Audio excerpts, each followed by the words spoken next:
Hello friends, स्वागत है आप सभी का एग्जाम प्लेटफॉर्म में। तो आज हम लोग सीटेट जुलाई 2023 जिसमें आज हम लोग प्रीवियस ईयर का पेपर देखेंगे। ये पेपर आपका जो है 17 जनवरी 2023 का है। तो इसमें आज हम लोग मैथ्स के टोटल 30 क्वेश्चन को कवर करेंगे। तो सबसे पहले आप लोग एग्जाम प्लेटफॉर्म पे नए हैं तो सबसे पहले आप लोग एग्जाम प्लेटफॉर्म को जल्दी से सब्सक्राइब कर लीजिए। तो 17 जनवरी का जो है सारा पेपर कराया गया, यानी कि हिंदी का भी, उसके बाद CDP और EVS सारे मतलब कि 17 तारीख का हो गया था। बट आपका जो है मैथ्स का नहीं हुआ था, तो सोचा कि मैथ्स का भी जो है 17 जनवरी का आप लोगों को सेट प्रैक्टिस करा दिया जाए। तो सबसे पहले आप लोग चैनल को सब्सक्राइब कर लीजिए। तो चलिए देखते हैं आज को हम लोग। तो मैथ्स में भी आपका जो दो भाग में डिवाइड रहता है। तो 15 क्वेश्चन आपका जो है कैलकुलेटिव रहता है, बहुत ही ईजी रहता है, आप लोग कर सकते हैं। उसके बाद 15 क्वेश्चन आपका जो है CDP बेस्ड यानी कि बाल विकास से रिलेटेड रहता है। तो चलिए आज हम लोग देखते हैं फर्स्ट क्वेश्चन। तो पहला देखिए आपका है अंकों 0, 3, 5 की पुनरावृत्ति किए बिना इन तीनों अंकों के उपयोग से 3 अंकों की कितनी भिन्न भिन्न संख्याएं बनाई जा सकती है। यानी कि आपके पास जो है 3 डिजिट है, यानी कि 0 है, उसके बाद 3 है, उसके बाद 5 है। तो इस तरह से इन तीनों के सहारे से आप लोग को जो है मतलब कि बनाना है, भिन्न भिन्न संख्या बनाना, और किसी का जो पुनरावृत्ति नहीं हो। तो इसके लिए आपको मतलब कि 3 डिजिट है, तो इसके माध्यम से आप कितना जो संख्या बना सकते हैं। तो सबसे पहले आप लोग यदि बनाएंगे तो कितना 305 आप लोग कर सकते हैं एक बार। उसके बाद 350 लिख सकते हैं। उसके बाद एक बार फिर 503 लिख सकते हैं। उसके बाद 530 लिख सकते हैं, बना सकते हैं इस तरह से। उसके बाद आप लोग 0, 3, 5 भी बना सकते हैं। 0 उसके बाद 3, 5 हो गया, उसके बाद 0, 5, 3 भी बना सकते हैं।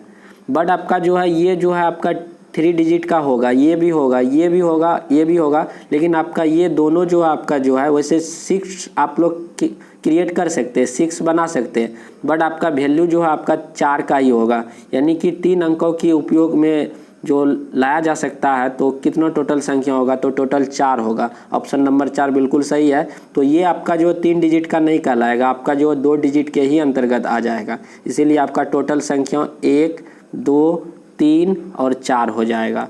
तो ऑप्शन नंबर 4 आपका बिल्कुल सही जवाब है। उसके बाद चलिए आगे देखते हैं। अगला क्वेश्चन है आपका संख्या दिया गया यहाँ पे आपके पास 1, 0, 4, 6, 7। इनमें से किस अंकों का अधिकतम यानी कि स्थानीय मान होगा। तो इसमें स्वाभाविक है कि सबसे ज़्यादा मतलब कि आपके बायों साइड हो रहा, जैसे इकाई, दहाई, सैकड़ा, हज़ार, 10,000। तो एक आपका जो 10,000 की जगह पे है, तो इसको जो आप लोग 10,000 से गुना करेंगे। इकाई, दहाई, सैकड़ा, हज़ार, इकाई, दहाई, सैकड़ा, हज़ार, 10,000। तो इस तरह से आप लोग मतलब कि सबसे अधिक स्थानीय मान किसका हो जाएगा, 1 का हो जाएगा, क्योंकि यह 10,000 के स्थान पे है। तो इसीलिए 1 आपका बिल्कुल राइट आंसर हो जाएगा, ऑप्शन नंबर 3। उसके बाद देखिए आपके पास अगला क्वेश्चन है 20 लीटर दूध को किसी स्कूल के सभी विद्यार्थियों के समान रूप से वितरित किया जाता है। मतलब कि टोटल कितना दूध है, 20 लीटर दूध है। इसमें जो है स्कूल में सभी विद्यार्थियों को समान रूप से बांटा जाता है और प्रत्येक विद्यार्थी को 1/4 यानी कि इतना लीटर दूध प्राप्त होता है। तो टोटल कितना विद्यार्थी होगा वही आपसे पूछा जा रहा है। तो प्रत्येक विद्यार्थियों को 1/4 दूध मिल रहा है, 1/4 लीटर मिल रहा है, और टोटल 20 लीटर दूध है। तो कितना बच्चा को दे सकता है। तो डायरेक्ट क्या हो जाएगा आपका, डायरेक्ट आपका 4 से क्या कर दीजिए, गुना कर दीजिए। तो इस तरह से आपका जो है राइट आंसर क्या हो जाएगा, 20 चौके 80। टोटल कितना विद्यार्थी हो जाएगा, 80 विद्यार्थी उस विद्यालय में होगा। यदि 1/4 लीटर करके यदि 20 लीटर को दूध बांटेगा तो टोटल 80 लीटर हो जाएगा। तो इस तरह से आपका 80 लीटर बोल रहे, टोटल 80 विद्यार्थी हो जाएगा। ऑप्शन नंबर 3 राइट आंसर है। उसके बाद अगला क्वेश्चन है आपका 1 से 50 के बीच में कितने अभाज्य युग्म हैं। मतलब कि ट्विन प्राइम नंबर जो है टोटल कितना है वही आपको अभाज्य युग्म संख्या बताना है, ट्विन प्राइम नंबर। तो 1 से 50 के बीच में कौन हो जाएगा, जैसे कि अभाज्य युग्म संख्या कौन कहलाता है, वैसी अभाज्य संख्याओं का युग्म जिसका बीच का अंतर यानी कि डिफरेंस 2 हो और उसका HCF यदि हम लोग निकालेंगे तो वो 1 हो जाता है। तो HCF तो वो 1 होना ही है, और उनके बीच का जो डिफरेंस होता है गायब जो होता है 2 का होता है। इस तरह से मान लीजिए पहला युग में आपका 3 और 5 हो जाएगा। उसके बाद आपका 5 और 7 हो जाएगा। उसके बाद आपका 11 और 13 हो जाएगा। उसके बाद आप लोग का 17 और 19 हो जाएगा। उसके बाद आपका 29 और 31 हो जाएगा। उसके बाद एक आपका जो है 41 और 43 हो जाएगा। इस तरह से टोटल कितना हो गया, 1 2 3 4 5 6। तो टोटल आपका जो है 6 ऐसे मतलब कि संख्या है, मतलब कि समूह है, जिसका जो है मतलब कि 1 से 50 के बीच में कितने अभाज्य युग्म संख्या, तो टोटल 6 हो जाएगा, ऑप्शन नंबर 2। तो 3 5 5 7 11 13 17 19 29 31 41 43, तो ये सारे जो है अभाज्य संख्याओं का युग्म है। आप लोग इसे देख लीजिएगा। तो आप लोग का 6 आंसर इसका बिल्कुल राइट आंसर है। उसके बाद अगला देखिए, अगला क्वेश्चन है आपका, एक उचित भिन्न और एक विषम भिन्न का गुणनफल। तो आपको बताना है कि एक उचित भिन्न और एक विषम भिन्न का गुणनफल क्या होगा। पहला ऑप्शन में है उचित भिन्न और विषम भिन्न दोनों से बड़ा होता है, उचित भिन्न और विषम भिन्न दोनों से छोटा होता है, उचित भिन्न से बड़ा होता है तथा विषम भिन्न से छोटा होता है। तो एक उचित भिन्न और विषम भिन्न का गुणनफल क्या होता है, तो उचित भिन्न से बड़ा होता है तथा विषम भिन्न से छोटा होता है। इस तरह से ऑप्शन नंबर आपका 3 बिल्कुल राइट आंसर हो जाएगा। उसके बाद देखिए अगला क्वेश्चन क्या है, 4 अंकों की अधिकतम और न्यूनतम संख्याओं का योगफल आपको बताना है। तो 4 अंकों की सबसे अधिकतम संख्या क्या हो जाएगा, 4 तो 9 हो जाएगा। इस तरह से 9999 हो जाएगा। और 4 अंकों का ही सबसे आप लोग यदि न्यूनतम संख्या लेंगे तो 1 पे 3 0 हो जाएगा। इन दोनों का योगफल निकालना, तो जोड़ दीजिए। इस तरह से जोड़ देंगे तो आप लोग का आ जाएगा कितना, 10 9 9। इस तरह से कौन, ऑप्शन नंबर 2 आपका बिल्कुल सही जवाब है। इस तरह से 10999, इस तरह से दोनों का योग हो जाएगा। उसके बाद है अगला क्वेश्चन आपका, एक बिंदु से होकर खींची जा सकने वाली रेखाओं की संख्या आपको बताना है। तो एक बिंदु है, इस तरह से मान लीजिए कि आपके पास एक बिंदु है, तो इस बिंदु से कितनी रेखा आप लोग खींच सकते हैं। तो इसके लिए तो अपरिमित रेखा खींच सकते हैं, इधर से भी एक रेखा खींच सकते हैं, इधर से भी ऐसे भी रेखा खींच सकते हैं, ऐसे भी खींच सकते हैं। मतलब कि इसका जो मतलब कि आप लोग गिनती नहीं कर सकते, अपरिमित हो जाएगा। तो इस तरह से अनेक रेखाएं खींची जा सकती है अपरिमित रूप से। तो इस तरह से ऑप्शन नंबर 4 बिल्कुल सही जवाब है। उसके बाद है, एक घन का प्रत्येक फलक किसके आकार का होता है। तो आपके पास मान के चलिए एक घन है, तो इस घन का जो है प्रत्येक फलक जो है किसके आकार का होता है, वही आपको बताना है। तो इस तरह से देखिए, प्रत्येक जो है आकार जो है मतलब कि इस घन का जो है प्रत्येक फलक जो है एक वर्ग के समान होता है। तो इस तरह से वर्ग का समान मतलब कि होता है। तो घन का क्या होता है, सभी भुजा मतलब कि आपस में बराबर होता है, सभी फेस भी एक समान होता है, एक तरह से वर्ग भी आप लोग बोल सकते हैं। तो वर्ग के समान होता है। तो ऑप्शन नंबर 3 आपका बिल्कुल राइट आंसर है।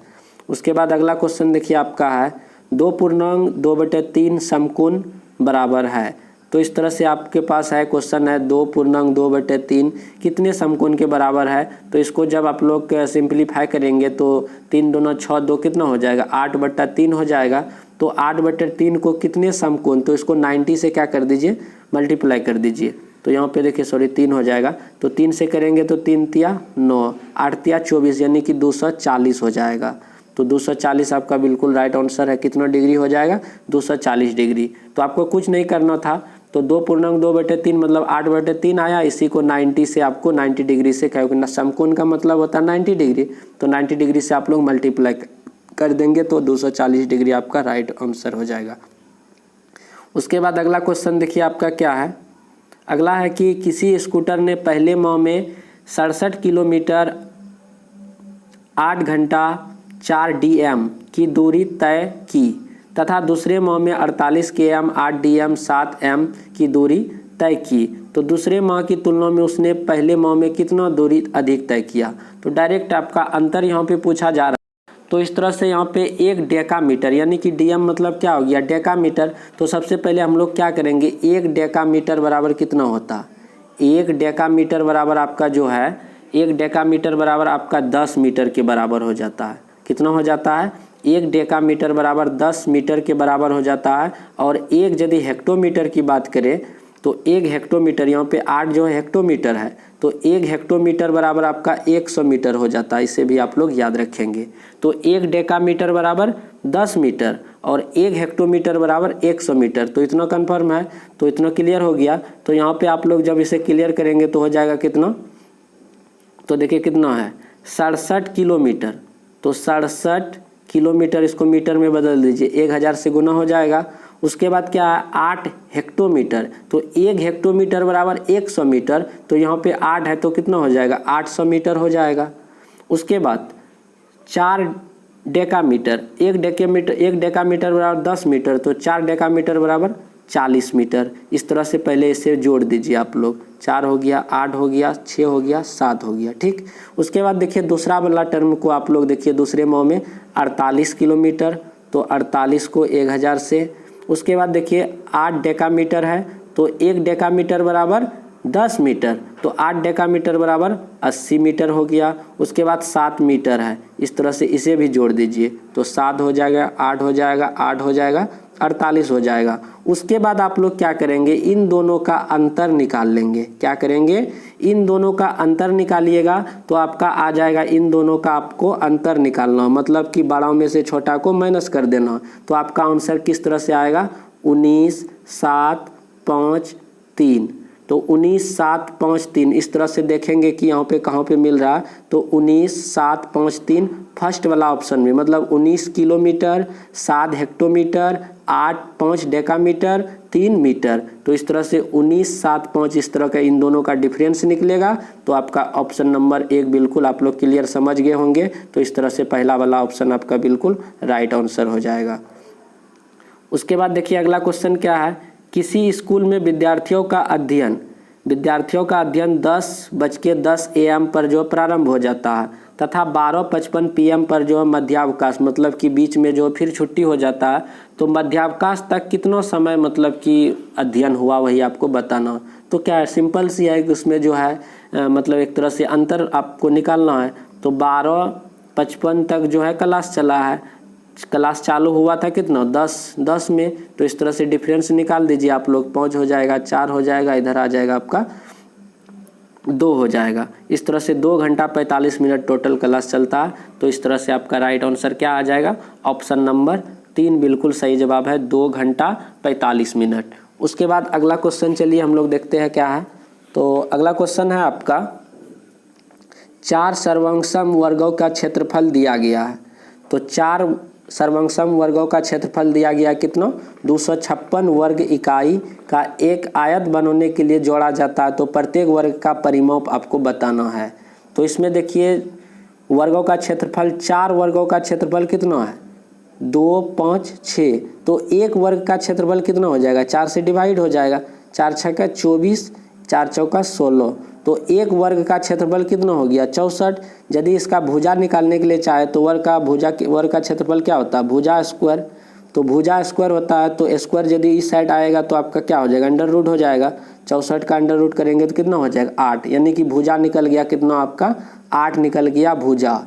तो भुजा 8 निकल गया। तो वर्ग का जो है प्रत्येक वर्ग का यदि परिमाप निकालेंगे तो परिमाप होता है 4 गुना भुजा। तो 4 गुना भुजा, भुजा कितना निकला 8। तो प्रत्येक वर्ग का परिमाप 4 8 है 32, यानी कि 32 इकाई। ऑप्शन नंबर 2 बिल्कुल क्लियर है। तो देखिए 4 वर्ग का क्षेत्रफल है 256, तो एक वर्ग का क्षेत्रफल क्या हो जाएगा, 256 में 4 से भागा दे देंगे 64 निकल गया। तो एक वर्ग का क्षेत्रफल 64 निकला। तो वर्ग का क्षेत्रफल होता है भुजा स्क्वायर। तो भुजा स्क्वायर बराबर 64, तो स्क्वायर उधर जाएगा तो अंडर रूट चढ़ जाएगा 64 में, तो 8 निकल के आ गया। तो एक भुजा बराबर आपका 8 है, तो वर्ग का परिमाप 4 गुना भुजा, 4 गुना 8 मतलब 32। बिल्कुल क्लियर है आप लोग। उसके बाद देखिए अगला क्वेश्चन आपका क्या है, निम्नलिखित पैटर्न में अगला कथन क्या होगा। तो एक पैटर्न है, इसको आप लोगों को पूरा करना है। देखिए 1 जोड़ 3 बराबर 4 है। उसके बाद 3 यहाँ पे फिर लिखा गया, 3 में फिर 3 जुड़ा 6 हो गया, तो जुड़ के 9 हो गया। फिर यहाँ पे 6 आया, 6 में 4 गुटा तो कितना हो गया 10। फिर यहाँ पे क्या आ जाएगा 10, 10 में 5 जोड़िए क्या हो गया 15, तो 15 10 25। आप लोग समझ गए होंगे। 1 + 2 जुड़ के 3 हुआ, फिर 3 लिख दिए, 3 में 3 जोड़े 6, फिर 6 लिख दिए, 6 में 4 जोड़ दिए 10 हो गया, फिर 10 लिख दिए, 10 में 5 जोड़ दिए 15 हो गया। तो इस तरह से ऑप्शन नंबर 10, 15, 25 ऑप्शन नंबर 3 बिल्कुल राइट आंसर है। उसके बाद अगला क्वेश्चन है, मिलान चिन्ह निरूपण में निम्नलिखित में से कौन सा 9 परीक्षणों का सही रूप है। तो यहाँ पे 9 आपको बनाना है कि कैसे बनेगा। तो 9 बनाने के लिए आप लोग पहले इस तरह से 4 लाइन ऐसे ड्रॉ करेंगे, इसको काट दिए तो हो गया कितना 5। उसके बाद फिर 4 कर दीजिए, इस तरह से होता है कितना 9। तो इस तरह से 9 को जो है इंडिकेट किया जाता है मिलान चिन्ह के द्वारा। 5 लिखने का यही तरीका है, 4 लाइन को सीधे मतलब वर्टिकल खींचिए और एक को जो है उसके जो है डायगोनल आप लोग काट दीजिए तो हो गया 5, और 4 है, 4 और बचा हुआ तो 4 इस तरह से वर्टिकल लाइन हम लोग ड्रॉ करेंगे तो 5, 4, 9 हो गया। उसके बाद देखिए अगला क्वेश्चन आपका है, प्रथम 10 सम प्राकृतिक संख्याओं का माध्य निकालना है। तो प्रथम 10 सम प्राकृतिक संख्याओं तो क्या हो जाएगा 2, 4, 6, 8, उसके बाद 10, उसके बाद 12, उसके बाद 14, उसके बाद 16, फिर इसके बाद 18, फिर इसके बाद 20। तो इस तरह से टोटल 10 है तो 10 से भागा दे दीजिए। तो सारे को जोड़ के 10 से भागा दे देंगे तो आपका 11 आंसर निकल के आ जाएगा। तो इस तरह से ऑप्शन नंबर 2 बिल्कुल क्लियर है। उसके बाद अगला क्वेश्चन देखिए आपका यहाँ से CDP बेस्ड क्वेश्चन चालू होता है। फर्स्ट है, कक्षा 5 का एक छात्र हरमन एक वर्ग के गुणों समझ पाता है किंतु वर्गों, आयतों एवं समांतर चतुर्भुज के बीचों के संबंधों की व्याख्या नहीं कर पाता। वेन हेले के ज्यामितीय चिंतन के सिद्धांत के अनुसार हरमन चिंतन के किस सिद्धांत स्तर पर है, किस मतलब कि लेवल पर है, वही आपको बताना। तो कक्षा 5 का वह छात्र है हरमन, वह वर्ग के जो गुण समझ पाता है किंतु वर्गों और आयतन मतलब कि आयत के बीच जो है कोई संबंध का व्याख्या नहीं कर पाता है। तो वह किस स्तर पर है, तो वह जो एक तरह से सिर्फ क्या कर रहा है, वह जो एक तरह से देख रहा है, यानी कि दृश्यीकरण जो उसका जो लेवल होता है, मतलब कि वेन हेले का जो सिद्धांत होता है दृश्यीकरण का लेवल, उसी लेवल पे बच्चा अभी है। तो दृश्यीकरण मतलब देखता है बट उसके पीछे जो है कोई रीजन, कोई तर्क नहीं दे पाता। इस तरह से ऑप्शन नंबर 1 बिल्कुल सही जवाब है। उसके बाद अगला क्वेश्चन है, निम्नलिखित में से किन गणितीय सत्यों को स्थापित करने के लिए अधिकतर उपयोग होता है। मतलब कि गणितीय तत्व को जो है स्थापित करने के लिए सबसे अधिक किस चीज़ों का, किस तत्व का उपयोग किया जाता है, वही बताना। प्रयोग का, सत्यापन का, तार्किक विवेचनों का या अभिगृहितों का। तो सबसे अधिक यदि बात किया जाए तो यानी कि तार्किक विवेचनों और अभिगृहितों का जो सबसे अधिक प्रयोग किया जाता है गणितीय तथ्यों के लिए। तो option number C and D आपका बिल्कुल राइट आंसर हो जाएगा, ऑप्शन नंबर 4। तो सबसे ज़्यादा इन्हीं दोनों का प्रयोग किया जाता है। उसके बाद देखिए अगला क्वेश्चन आपका है, निम्नलिखित में से कौन सा गणित का अधिगम करते हुए सौंदर्य परक मूल्यों के विकास के लिए सहायक है। यानी कि गणित का जो है अधिगम करने के दौरान सबसे अधिक उसके लिए जो सौंदर्य परक यदि मूल्यों की बात करें उसके विकास के लिए सबसे ज़्यादा कौन सा चीज़ सहायक होगा, वही आपको बताना है। फर्स्ट है, विद्यार्थियों को अधिक प्रश्नों को हल करने का अवसर देना चाहिए। क्या अधिक प्रश्न यदि बच्चे को हल करने के लिए दिया जाए तो उससे सौंदर्य परक मूल्यों का विकास होगा क्या? ऐसा नहीं होता है। विभिन्न कलाओं, वास्तुकलाओं और रंगोलियों में गणितों का उपयोग का अन्वेषण करना। उसके बाद विद्यार्थियों के उनके आसपास की गणितीय स्थिति की जांच करना। तो ऑप्शन नंबर B और C जो है आपका बिल्कुल क्लियर है। तो B और C यदि इस तरह की चीज़ों को बच्चों में कराया जाए तो उससे जो उसका सौंदर्य परक जो मूल्य होगा उसका काफ़ी ज़्यादा यानी कि डेवलप होगा बच्चों में। यदि उसकी आसपास की चीज़ों को जांच करने के लिए कहा जाए, उसे स्वयं बनाने के लिए कहा जाए, उससे प्रश्न अवसर मतलब कि बनाने का अवसर प्रदान किया जाए, या जो है विभिन्न कलाओं जैसे वस्तु और रंगोलियों के माध्यम से गणित का अन्वेषण कराया जाए, तो इससे बच्चों में जो है सौंदर्य परक मूल्यों का काफ़ी ज़्यादा विकास होगा। न कि एक ही मतलब कि बार बार एक ही प्रश्नों को हल करने के लिए दिया जाए, अलग अलग प्रश्नों को हल करने के लिए दिया जाए, उससे उस चीज़ का वृद्धि नहीं होगा। तो ऑप्शन नंबर B और C आपका बिल्कुल क्लियर है। उसके बाद अगला क्वेश्चन है आपका, व्यक्तियों को उनके स्वयं के पिछले प्रदर्शन या स्कोर के सापेक्ष उनके प्रदर्शन या अंकों की तुलना की जाती है। तो आपको बताना है कि व्यक्तियों का जो है उनके स्वयं के पिछले प्रदर्शन या स्कोर के सापेक्ष उनके प्रदर्शन या अंकों की तुलना की जाती है। तो कौन सा ऑप्शन इसमें सही जवाब होगा? तो इसका जो है राइट आंसर हो जाएगा इप्स्टिविक आकलन में। तो इसका बिल्कुल राइट आंसर है क्या? इंस्पेक्टिव जो आकलन होगा, इंस्पेक्टिव आकलन, उसमें जो है स्वयं के जो है पिछले प्रदर्शन या स्कोर के सापेक्ष उनकी प्रदर्शन या अंकों की तुलना की जाती है। तो इंस्पेक्टिव आकलन कहलाता है। ऑप्शन नंबर 2 आपका बिल्कुल राइट आंसर हो जाएगा। उसके बाद अगला है आपका, निम्नलिखित में से कौन सा प्राथमिक स्तर के गणित में आकृतियों का परिचय कराने का मुख्य उद्देश्य हो सकता है? तो निम्नलिखित में से कौन सा प्राथमिक स्तर जो 1 to 5 के जो बच्चे होते हैं उनमें गणित में जो है आकृतियों का परिचय कराने का मुख्य उद्देश्य हो सकता है? तो फर्स्ट है आपका दृश्यीकरण कौशल का विकास, दिक्स्थान संबंधी विवेचना कौशल का विकास, आकृतियों को नाम याद कराना। किसी भी आकृति का नाम याद कराना ये ज़्यादा जो है इम्पोर्टेंट नहीं होता है। तो इस तरह से आपका जो है ए और बी ये दोनों बिल्कुल ही सहायक होगा। तो ये उद्देश्य हो सकता है, दृश्यीकरण कौशल का विकास और दिक्स्थान संबंधी विवेचना कौशल का विकास। तो इस तरह से जो प्राइमरी स्कूल में जो होते हैं बच्चों को गणित की यदि समझ करानी है उसका ये उद्देश्य होता है। तो ऑप्शन नंबर ए और बी बिल्कुल राइट आंसर ऑप्शन नंबर 2 हो जाए। तो अगला क्वेश्चन है आपका, प्राइमरी स्कूली गणित शिक्षण एवं अधिगम हेतु निम्नलिखित में से कौन सी वस्तु या वस्तुओं का मतलब कि संसाधन कक्षा में होना आवश्यक है? जो प्राइमरी जो कक्षा होते हैं 1 to 5 जो स्कूल होते हैं उनमें गणित की शिक्षण और अधिगम हेतु निम्नलिखित में से किस चीज़ों का उपयोग करना ज़्यादा आवश्यक है? तो फर्स्ट है आपका चार्ट, पुस्तकें और गुणन सारणी। तो ये भी ज़्यादा इम्पोर्टेंट है, यानी कि यदि मतलब कि 1 to 5 के यदि बच्चे हैं तो उनमें यदि गणित की चीज़ों को यदि सिखाना हो तो उसके लिए चार्ट, पुस्तकें और गुणन सारणी का भी होना बहुत ही ज़रूरी है। उसके बाद देखिए अगला क्या, पेन, पेंसिल, रूलर, ये उतना ज़्यादा मायने नहीं रखता है। उसके बाद देखिए सी में क्या, मूर्त शिक्षण अधिगम, बिल्कुल सही बात है। जैसे कि गणित माला, टेनग्राफ, त्रिविमीय आकृति, जियो बोर्ड, ये सारे चीज़ यदि मूर्त वस्तुओं के सहारे यदि बच्चे को पढ़ाया जाए तो वो बहुत ही ज़्यादा मतलब कि बेहतर होता है। तो इस तरह से आपका ए और सी यानी कि ऑप्शन नंबर आपका 3 जो है बिल्कुल क्लियर है। तो इस तरह की चीज़ें जो है मतलब कि बच्चों को जो सिखाने के लिए इस्तेमाल किया जा सकता है। तो ऑप्शन नंबर 3 आपका बिल्कुल राइट आंसर हो जाएगा। उसके बाद देखिए अगला क्वेश्चन आपका क्या है, कक्षा 5 का एक विद्यार्थी विभिन्न ज्यामितीय आकृतियों को उनके गुणों और विशेषताओं के अनुसार पहचान सकता है और समूहीकरण कर सकता है। निम्नलिखित में से कौन सा संज्ञानात्मक कौशल सर्वाधिक उपयुक्त रूप से बच्चे की उपयुक्त कार्यों को पूरा करने में सहायता करता है?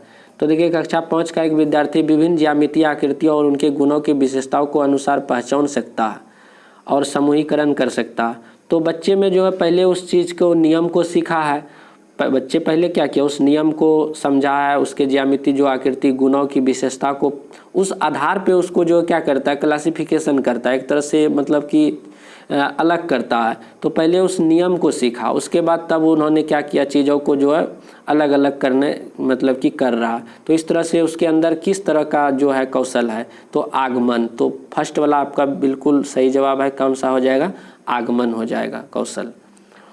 उसके बाद अगला क्वेश्चन है आपका, निम्नलिखित में से कौन सा क्रियाकलाप प्राथमिक कक्षाओं के विद्यार्थियों को दैनिक जीवन मुद्रा अवधारणाओं के शिक्षण के लिए सर्वाधिक उपयुक्त है? तो निम्नलिखित में से कौन सा जो प्रैक्टिकल है प्राथमिक कक्षाओं के विद्यार्थियों को दैनिक जीवन के मुद्रा अवधारणाओं के शिक्षण के लिए उपयुक्त है? भूमिका निर्वहन आयोजित करना, उसके बाद अगला है आपका समीप के बाजार जाकर, उसके बाद विभिन्न प्रकार की मुद्रा परिवर्तन नियमों का शिक्षण द्वारा, कलन विधि द्वारा। तो ऊपर से आपका जो है दोनों यानी कि ए भी और बी भी। तो इसके लिए बच्चों को यदि भूमिका निर्वहन आयोजित करना और समीप के बाजार जाकर, तो ये दोनों प्रैक्टिकल बहुत ही ज़्यादा उसके लिए मतलब कि उनके दैनिक जीवन में मुद्रा अवधारणाओं के बारे में उपयुक्त होगा। तो ए और बी यानी कि ऑप्शन नंबर 1 आपका बिल्कुल सही जवाब है।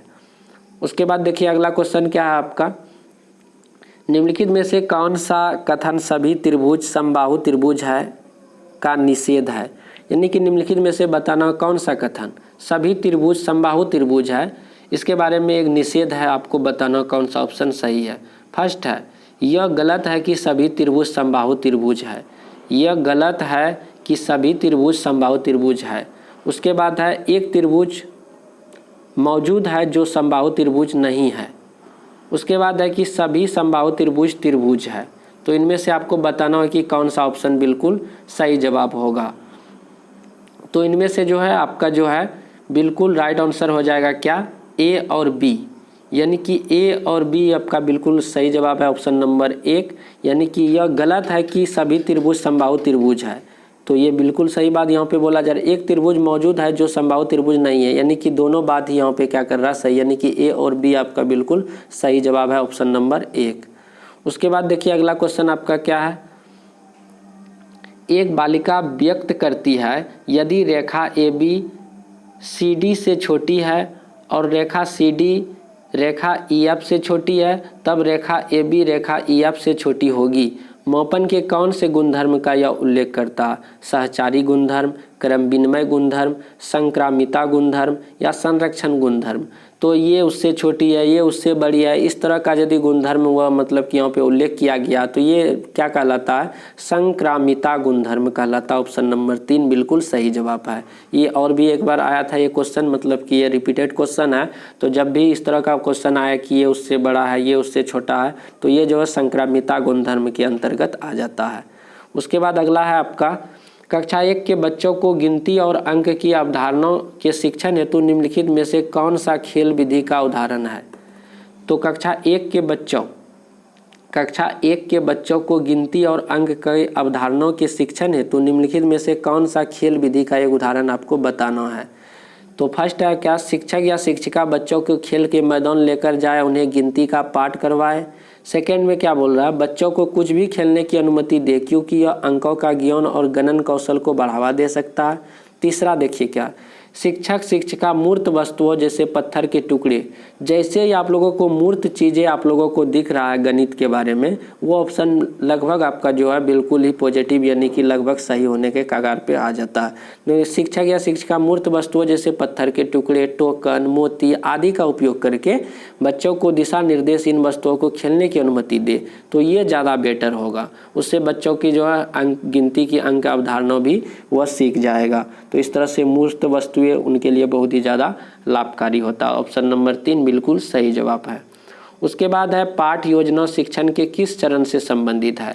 तो आपको बताना है कि पाठ योजना जो है शिक्षण के किस चरण से संबंधित है। तो ये जो आपका जो है प्री एक्टिव, यानी कि जो किसी भी पाठ को जब शिक्षक पढ़ाते हैं उससे पहले का जो उसका योजना होता है, पाठ को पढ़ाने से पहले की योजना, वही आपका प्री एक्टिव कहलाता है। यानी कि पाठ योजना शिक्षण के किस चरण से संबंधित है, प्री एक्टिव। प्री एक्टिव क्या होता है, पढ़ाने से पहले का जो योजना होता है वही प्री एक्टिव कहलाता है। उसके बाद अगला क्वेश्चन है आपका, एक प्राथमिक स्तर की गणितीय शिक्षिका अपनी कक्षा में विद्यार्थियों के भिन्न भिन्न समूहों का वृत्ताकार टुकड़ों, आयताकार पट्टियों, बांट देती है, तब वह उनको सामग्री का उपयोग कर निम्नलिखित प्रश्नों को हल करने को कहती है। कौन सा भिन्न का जोड़ 1/2 होगा। तो एक प्राथमिक स्तर की गणित शिक्षिका अपनी कक्षा में विद्यार्थियों को भिन्न भिन्न समूहों को वृत्ताकार टुकड़े में और आयताकार पट्टियों बांट देती है, तब वह उनको सामग्री का उपयोग कर निम्नलिखित प्रश्नों को हल करने के लिए कहती है कि बताइए कि कौन सा जो भिन्न का जोड़ जो 1/2 होगा। तो फर्स्ट है आपका को हतोत्साहित करना चाहिए, क्योंकि हतोत्साहित करना चाहिए और तो पढ़ने की ज़रूरत है ही नहीं है, गलत ऑप्शन हो गया। को हल करना बच्चों के लिए इस स्तर पर अत्यधिक कठिन होगा। बच्चों को ये जरूरी थोड़ी नहीं है कि बच्चों को कठिन होगा, इस तरह से ये भी गलत ही होगा क्योंकि इसमें नेगेटिव थॉट उत्पन्न हो रहा। को प्रोत्साहित करना चाहिए क्योंकि उनके उत्तर को उत्तर की ओर ले जाते हैं। बिल्कुल देखिए लास्ट चौथा वाला में हतोत्साहित है तो गलत। तो प्रोत्साहित, बच्चों में जब भी कोई ऑप्शन में आपको प्रोत्साहन की यदि बात देखे तो वो आपका पॉजिटिव हो जाता है। इस तरह से आपका राइट आंसर हो जाएगा क्योंकि बच्चों को उसमें जो है एक सही उत्तर की ओर ले जाता है, तो इसे उस प्रोत्साहित करना चाहिए। Option number 3। उसके बाद अगला क्वेश्चन देखिए आपका है, किसी क्रियाकलाप को करने के लिए गणित की कक्षा में बच्चों को कुछ लकड़ी के टुकड़े दिए बच्चों के निम्नलिखित कथन प्रस्तावित किए। तो निम्नलिखित मतलब कि किसी क्रियाकलाप को करने के लिए गणितीय कक्षा में बच्चों को कुछ लकड़ी के टुकड़े दिए तो बच्चों ने निम्नलिखित कथन प्रस्तावित किए। बच्चा बोलता है कि मेरी गणित की पुस्तक का भार 2 टुकड़े से अधिक किंतु 3 टुकड़ों से कम है। मेरा जो गणित पुस्तक का जो भार है 2 टुकड़ों से अधिक किंतु 3 टुकड़ों से कम है। मेरे पेंसिल बॉक्स का भार लकड़ी के 2 टुकड़े से कुछ कम है। उपयुक्त क्रियाकलाप का उद्देश्य। तो इस तरह का जो क्रियाकलाप यहाँ पे हो जा रहा मतलब कि किया जा रहा है, तो इसका क्या उद्देश्य हो सकता है। फर्स्ट है विद्यार्थियों को सृजनात्मक कार्य में व्यस्त रखना जब शिक्षक व्यस्त है। कभी भी ये व्यस्त वाली सब बात, यदि बच्चों को व्यस्त रखना है, शिक्षक व्यस्त रहना चाहता है, ये सारे ऑप्शन गलत हो जाता है। भारी के योग की अवधारणा को सुदृढ़ करना। उसके बाद अगला है भार मापन के लिए इकाइयों में के परिवर्तन की अवधारणा का परिचय करवाना। उसके बाद है भार मापने की अवधारणा का परिचय देने का आधार बनाना। तो ये बिल्कुल सही जवाब है कि भार जो है बच्चे को जो है 2 टुकड़े से अधिक है, 3 टुकड़े से कम है, 2 टुकड़े से कुछ कम है। तो इस तरह का क्या उद्देश्य हो सकता है। तो ऑप्शन नंबर 4 आपका जो है भार मापने की अवधारणा का परिचय देने के लिए आधार बनाना, ये ऑप्शन बिल्कुल 4 बिल्कुल सही जवाब है। उसके बाद यानी कि लास्ट क्वेश्चन है आपका, निम्नलिखित में से आकलन की कौन सी तकनीकी गणित में रचनात्मक आकलन का हिस्सा नहीं है। तो निम्नलिखित में से कौन सा ऐसा आकलन है जो गणित के विषय में जो है मतलब कि तकनीकी गणित में रचनात्मक आकलन का हिस्सा नहीं है। पोर्टफोलियो, रूब्रिक्स, अवलोकन, उसके बाद है सत्र अंत परीक्षा। तो इसमें जो है परीक्षा यानी कि सत्र अंत जो परीक्षा होता है, यानी कि जो लास्ट टाइम में जो परीक्षा लिया जाता है, ये कोई भी मतलब कि एक तरह से तकनीकी गणित में जो है रचनात्मक आकलन का ये हिस्सा नहीं है। तो ऑप्शन नंबर 4 आपका बिल्कुल सही जवाब है।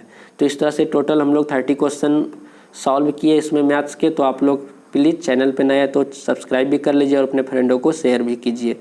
तो चलिए मिलते हैं हम लोग अगले वीडियो पे। जय हिंद, जय भारत।